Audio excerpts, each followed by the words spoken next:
Welcome, everybody, to the next edition of the Stan Course podcast. Today, I have Stan Valo, and he is the founder of eDots, where doing outstanding things systematically is more than a motto, but it's a growth engine. For more than 2 decades, Stan has developed brands win in the e-commerce space through bold strategy, powerful partnerships, and scalable execution.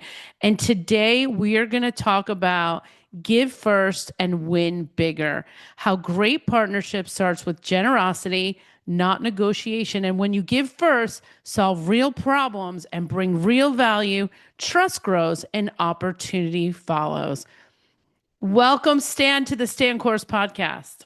Thank you, Julie. I'm so honored to be a guest on your show. And wow, you said it so wonderfully. I love the way you just presented kind of a little bit of what I do and what eDots is all about. Thank you.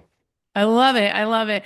Well, we're going to get into more about what eDots does because I'm really curious and I'm sure the audience is as well.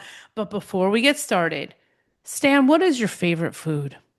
Oh, yeah. I was thinking about this one after listening to a few episodes. I have a soft spot for my grandmother's stuffed peppers, originally from a little country of Moldova. That was like her thing with sour cream in there. It was delicious the way she made it. So stuffed peppers is my jam. I love that. That's amazing. I haven't had a stuffed pepper in a while, but now I'm going to go back and retry that. So thank you for that. And tell us a little bit about eDots. What do you do? Okay, so it's pretty cool what we do. At the core, we solve a lot of problems within the supply chain. We would work with brands, manufacturers, distributors, and we help them scale and expand on new marketplaces, new channels, places that they're not on. And there are so many that we work with. And also, we're very valuable to the marketplaces where we help bring in supply that they're looking for. They're looking for these brands. They want these brands, but there's a lot of compliance, there's policies, there's technology, there's a lot of things to run what I call a kiosk on every marketplace. If you think of a marketplace online, it's like a mall with merchants and brands and distributors and licensees holders. Their primary role is not of a merchant role, so we focus on that and we help them up and we bring them more sales. I love that. And a lot of those sales start with the partnerships that you're building. And That's right. today we're going to talk about partnerships and how that helps you accelerate your business growth. Where do you want to start this discussion today? And we can go wherever you want. I'm good with it. But partnerships is how we do it, is how we win. In the supply chain and in business in general, there are usually a, a customer and a vendor, someone that comes and says, "Hey, I will do this for you. This is how much I charge. This is how much it costs." And there's a lot of decisions with that. When you're a partner, you're on the same side. You're literally doing things together. It's as if you work for the same company. And in a way, I used to at one point be opposite sides. I used to look at brands as clients, and the minute that I gave up the retainer business was the minute was that was the last time I ever had a client, nor did I ever had to look for a client. Because when someone's engaging with us and they know that we win together, we lose together, and they don't have to pay up front. It's performance only. That's how partners work when you're in a business. It's not a partnership in the sense that we're a legal entity owner or we take share. It's just that we win on the results. And when that happens, we get to choose who we want to partner with. And we don't look at them as clients. They don't look at us as someone that they have to hire. And that is different than 99% of who is offering them growth. That changes everything. Yeah. When did you have the revelation of this is the best way to do this? Tell us the story. Okay. So I've been in the game for 21 years and I've worked very closely with distributors I used to buy anyone who listens to the podcast or who knows that selling stuff on whether it's Amazon or eBay or any of the marketplaces you buy from distribution. And I built a really nice business over about a decade, and then we decided to exit out right around when COVID hit, and I was doing a lot of consulting with brands. There was an opportunity for me to go work as the director of omnichannel at a huge distribution company, really large tier one distributor of consumer electronics. And I decided to take it, even though I'm very entrepreneurial. I've always had businesses. This was a chance for me to get a depth of knowledge and experience. So I took the job and I was there for 3 years and I got to work with huge brands, really, really large brands. And I realized a lot that in distribution, it is kind of like a partnership setup. Mm-hmm. While everyone else is saying, we'll get you here, we'll pitch you a service, the brands are nonstop being pitched by, excuse me, agencies to do all kinds of stuff. And the distributor, they buy the product. So they kind of take ownership of the product. So they're in it. They don't charge the brands. They pay the brands their invoices for the product. And so what occurred to me was you can actually blend the agency work with the distribution model together. And I saw this that I was like, wow, this is the missing piece for e-commerce specifically. There are very, very few companies. There's probably like four or five that do it this way.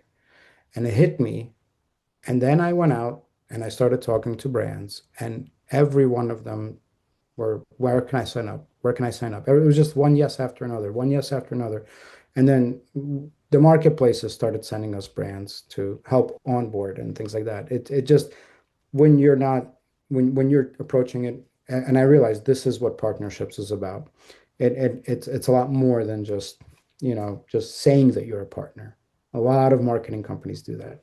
I love it. I think there's a lot of parallels to a lot of different industries. Even we're, when you're looking for a job, I was thinking, one of the best things someone said to me once is like, you're going on the job interview, and instead of you being across from the table, pull up next to them and sit next to them and Yep. say, this is how we could do this. Like take the whole different approach as almost like they're not even interviewing you anymore, but now you become a partner, a trusted partner to them.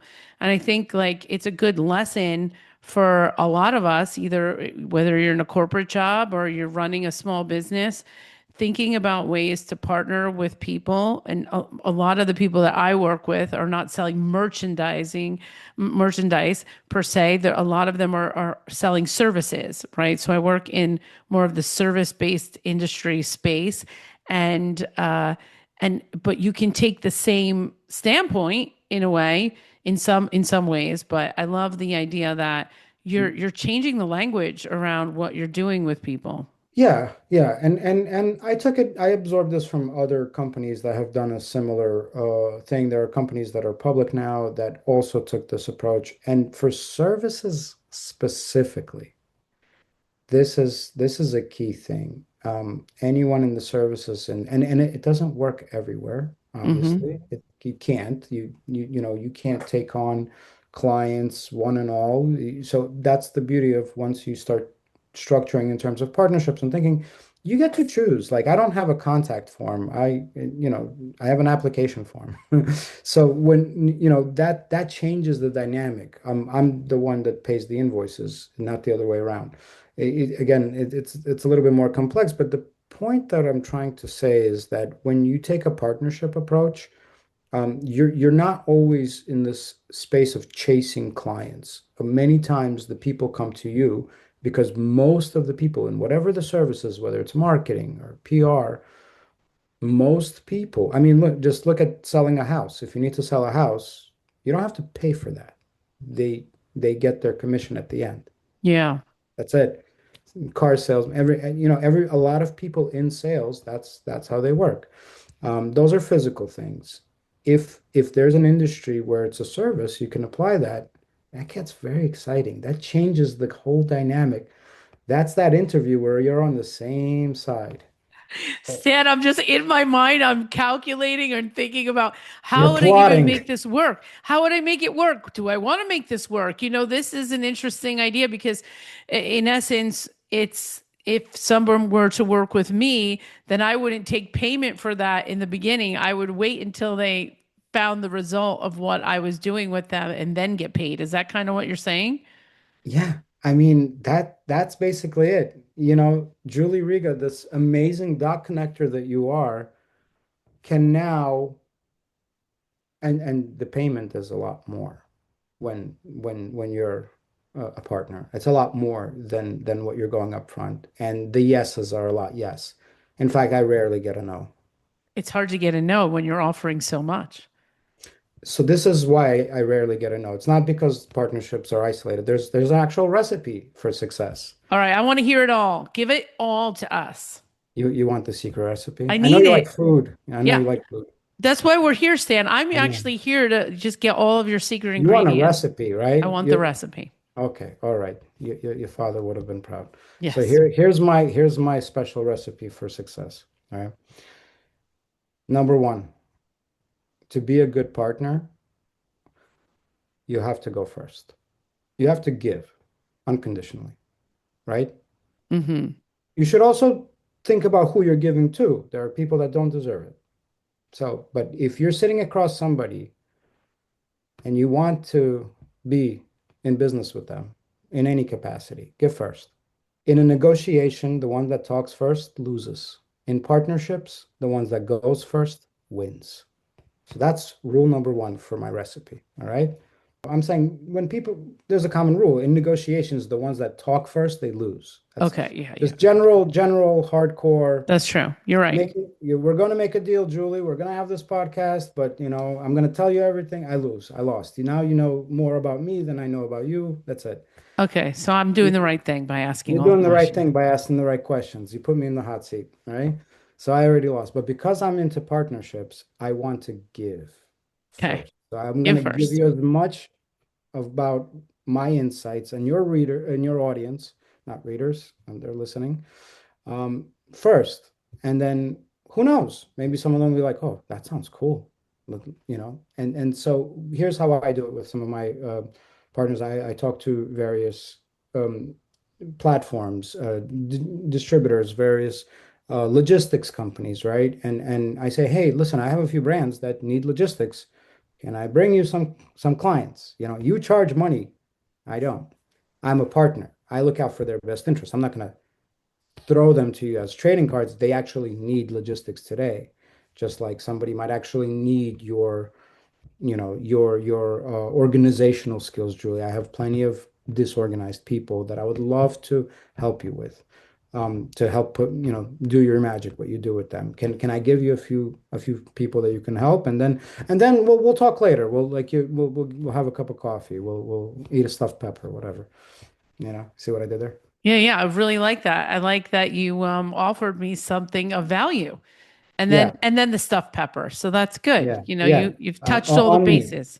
Right. So that's a giving first. So that's key. That who doesn't want a present? And I start most relationships with present. Like, let me introduce you to somebody that you might be interested in meeting. I don't know if it's a client or it could be another partner or whatever. Let me hook you up. I got a very deep network, and Mm, and and most people that are in business, they know somebody. And many times I ask, who's your ICP? Who's your ideal client profile? Who are you looking for? yeah. Who can I help you with? And that's how we begin the dance and the relationship. And I say, okay, let's talk in a few weeks. So I send a couple of intro emails. Whether it goes somewhere or doesn't is none of my concern. I went first. That's all I care about. I showed them that I'm a good guy. Nice. That's it. I gave them the Nice. present. I gave them the gift of opportunity. So that's recipe number one. That now we need to go to number two. Once at any point, this could be at the intro level or any point, the key to really, really strong partnerships is to solve something meaningful for them, right? Mm, To be a solver. Don't care about the outcome as much as give, maybe you've given them a relationship too, but solve something for them. Care about helping them. And people are busy. People got things going on, but When you solve for them, you're it's almost like you're like, who is this guy? Where is he coming from? Why is he, people care a lot about profits. I always have the saying, and it's I don't sell, I solve. I've never had to negotiate a single deal, and I get some of the best pricing with my agreements. I never ever push back on things. It's because there's so much solving involved that the value is overflowing. So that's a big Yes. one, to be a It, solver. yes, yes. I like that. I mean, these are things that we talk about all the time in sales and building trust and things like that. The part that I'm stuck on is the whole flip of everything. I really have to think through that. Um, but let's keep going. Let's keep going on some of these ingredients because I feel Some like of the we're best sales building a ones, good recipe here. some of the sales folks out there, some of the best ones are just solvers. That's what they are. They're marrying the what someone needs with the best choice for them. And Yeah. they're not convincing, they're not pushing. They're like, "Oh, I know exactly what you need. A friend of mine did this and that. Now his business is 2x bigger. I know exactly who you got to talk to. There's this lady, Julie. She runs a nice podcast. Go talk to her." Hmm. All right. Okay, I want to throw out something to you because the other day I had a potential client and we were talking. I think I oversolved for him because at the end of the thing, he's like, "Okay, I think I know what to do now. You gave me all the information I need. I don't need you." That's what he kind of said to me. And I'm like, "Wait, maybe I told him too much. When does it become too much, Stan?" That's a thing about personal judgment that you should I'm going to get to my next thing, which is a value, and the value should actually go both ways. But you if you're going to be partnering with someone, it's a lot like dating. It's a lot like dating. And nobody thinks in terms of partnerships right away. And that's why I say, let me go first. Let me buy you a drink, right? Mm, Let me tell you something funny. Let me tell you a joke. It's a lot like dating. If this person that you're if as an agency, it's not dating. As an agency, you're like, cool, you've got a check for me, I'll talk to you, right? That's the biggest difference between a partnerships approach and typical business. Like this is what I do. We cut grass. You got grass, you got money, cool, let's do it. It's plain and simple. yeah. We'll help you out. But once you get into more interesting things like, again, marketing and consulting and kind of what you do, I think I think there's a special formula that you would have to do if you were to entertain this kind of results performance based model. It doesn't work everywhere. Like I could track every single order that runs through every marketplace. Yeah. They cannot do it without me. They have to then pay somebody to do it. They have to hire someone. So I take all that away. It's very easy, and especially if I own that kiosk. So there is that already ownership there. Yeah. It's So a sure thing for you. Like for in me, these it's other, easy. yeah, it's easy Yeah. for you.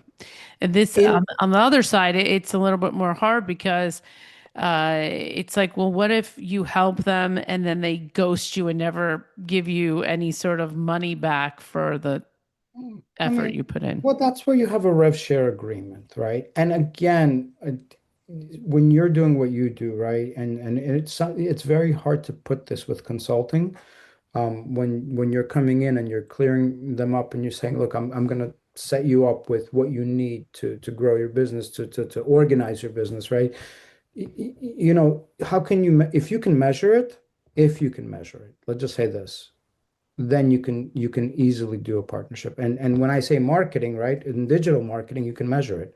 You can Hmm. say we spent 50,000 on ads, we got 300,000 in sales. Boom. That's you can track everything. So we'll build you a website, but you're tied at the hip with us for 3 years now. Every dollar that gets made there, it doesn't work everywhere. You don't want to partner with everyone, but there are Yeah, folks out there. That's why this is not for everyone, but true. but but maybe you can take a sprinkle of a partnership. And what Yes. happens then is, let's say in the consulting world, you say, hey, I consult, but I'm actually in it with you. So my time does cost this much. However, we have a 2-year retainer that I'm hooked to something that I can measure. where my job is to make you successful. So I'm getting my little few percentage points off of what I can measure. Yeah.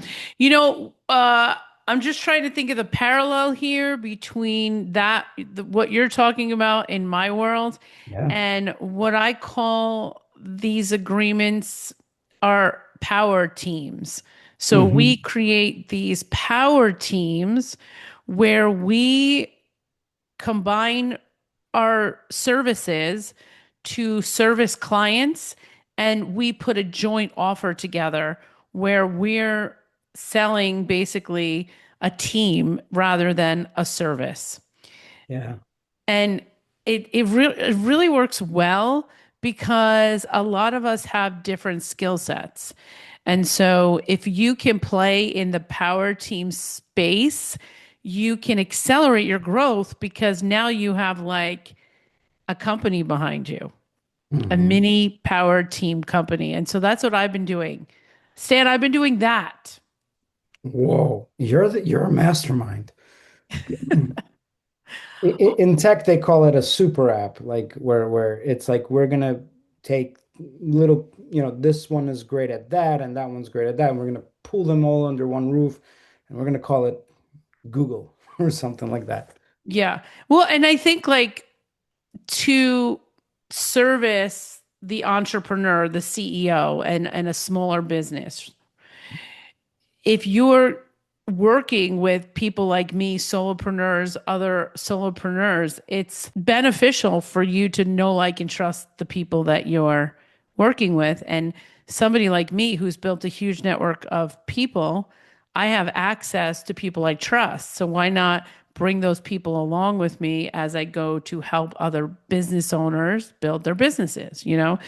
So this is my version, Stan.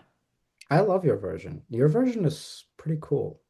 It's I feel like you're one of those evil geniuses that says, excellent. I've just Excellent. I've just acquired a new pawn.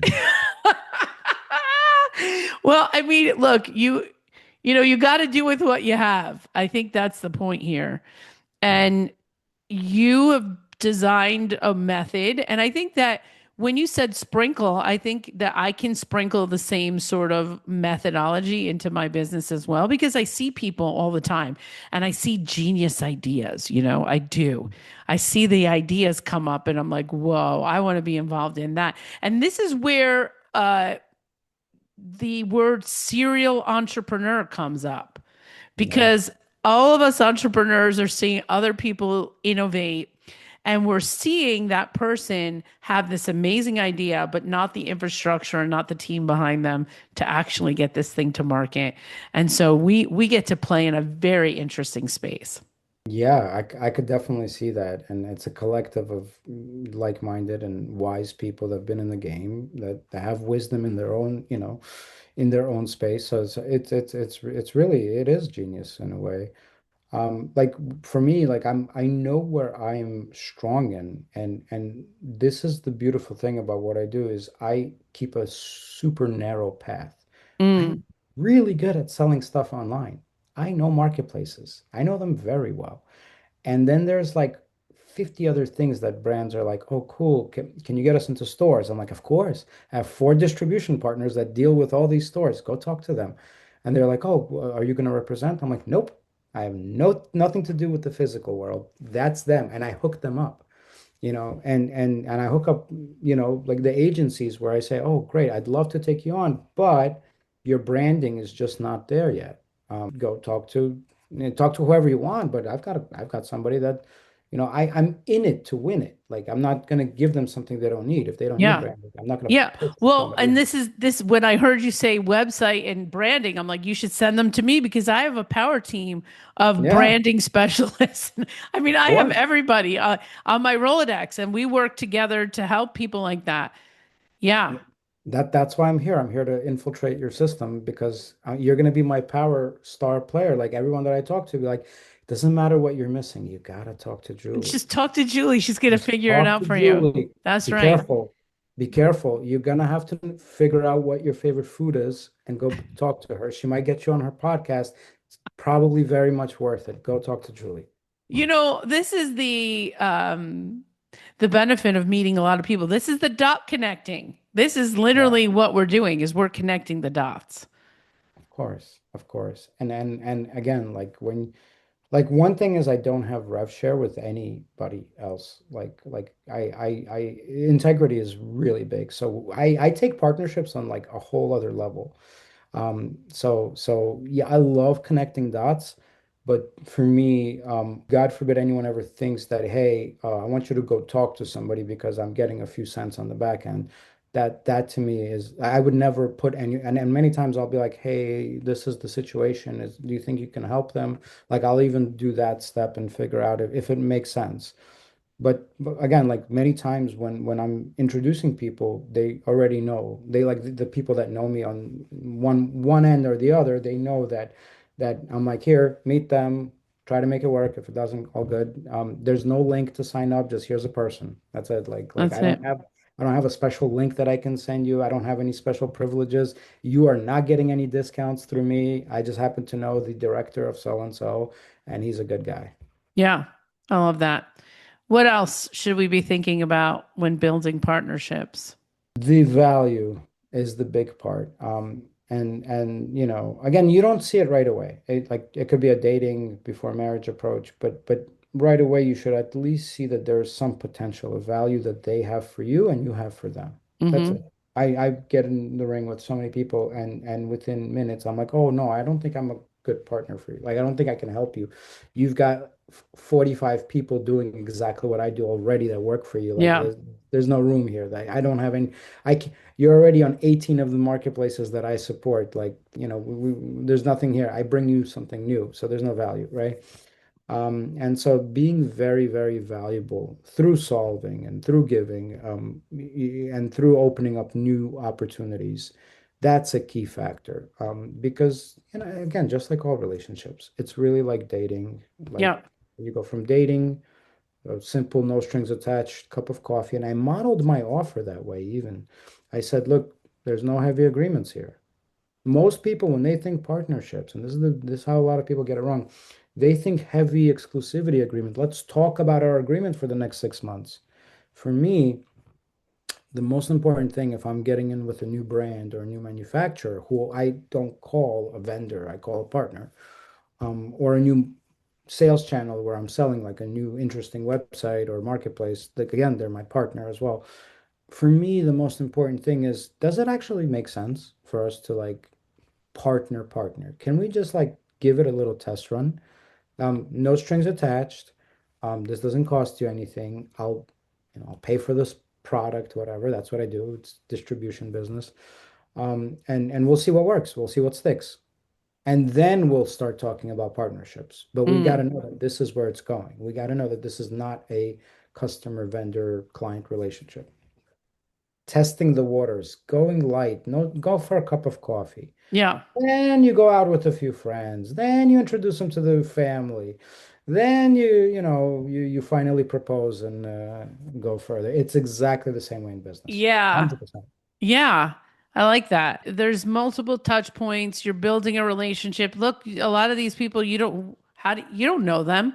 You're just meeting them for the first time, and you do need to get to know their story, like why they're doing what they're doing, seeing how they behave like in front of other people and audiences, and are they going to show up on time, and do they manage their calendar? Mhm. I often like understand a lot about somebody when I see how they're managing their calendar, or if I send them an invitation to a meeting and then they don't show up, or they're just like, "Oh, I didn't see it on my calendar." And I'm like, "Really? You're not looking at your calendar then?" These are the little things that we see right away with people. And So so, could I ask you, like people that don't look at their calendar, wouldn't that be exactly the kind of person you want to help? Or are they helpless at this point? no, no. I mean, if they're going to come to my program, that's one of the if they're coming to my calendar program, that is one of the signs. I'm like, "Listen, these are things that we're going to be working on so that you don't miss things Right. again."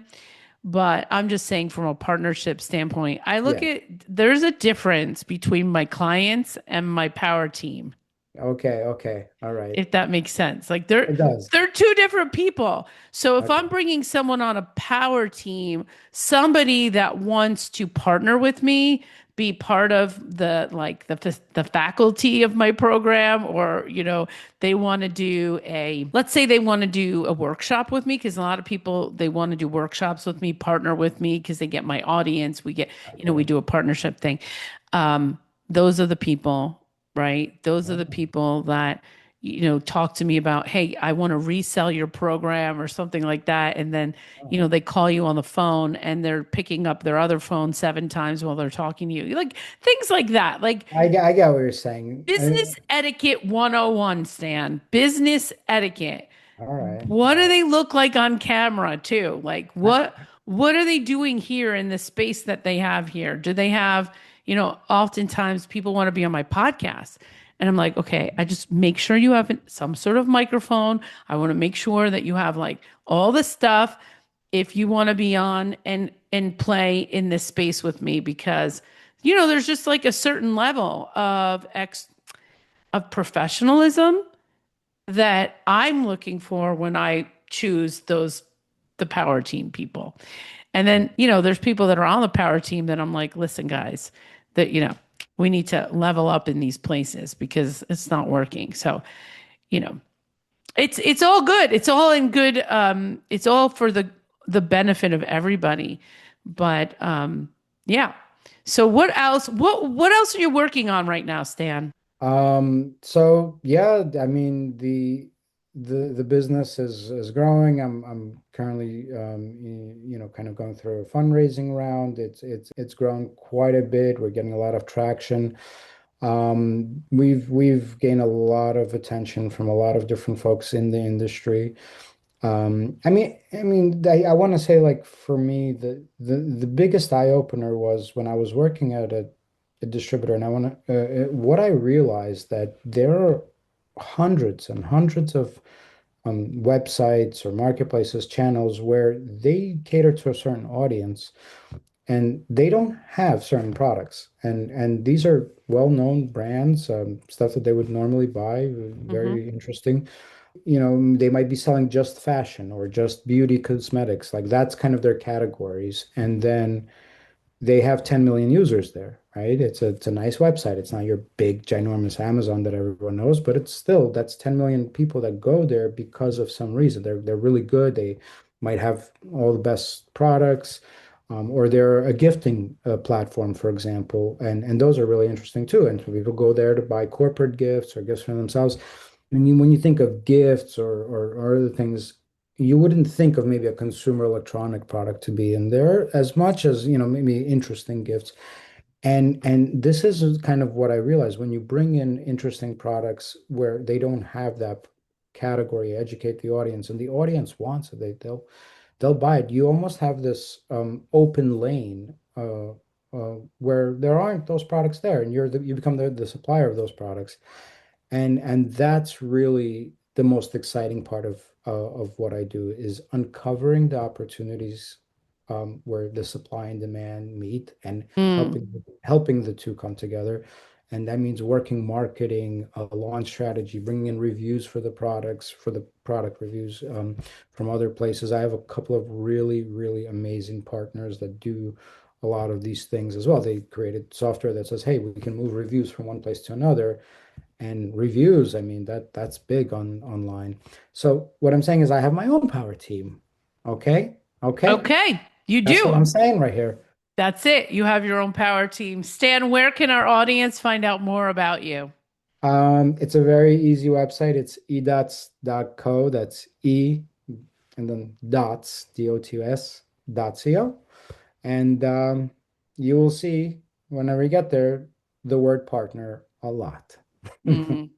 Well, it's been an amazing discussion talking all about partnerships, going first without expectation, solving something meaningful, focusing on the relationships, not transaction, and being someone of undeniable value. I think it's been a great conversation. Stan, thanks Yeah. so much for being a guest on the Stan Course podcast. I'm really honored. Thank you so much, Julie. You're awesome to chat with, and this is a great podcast.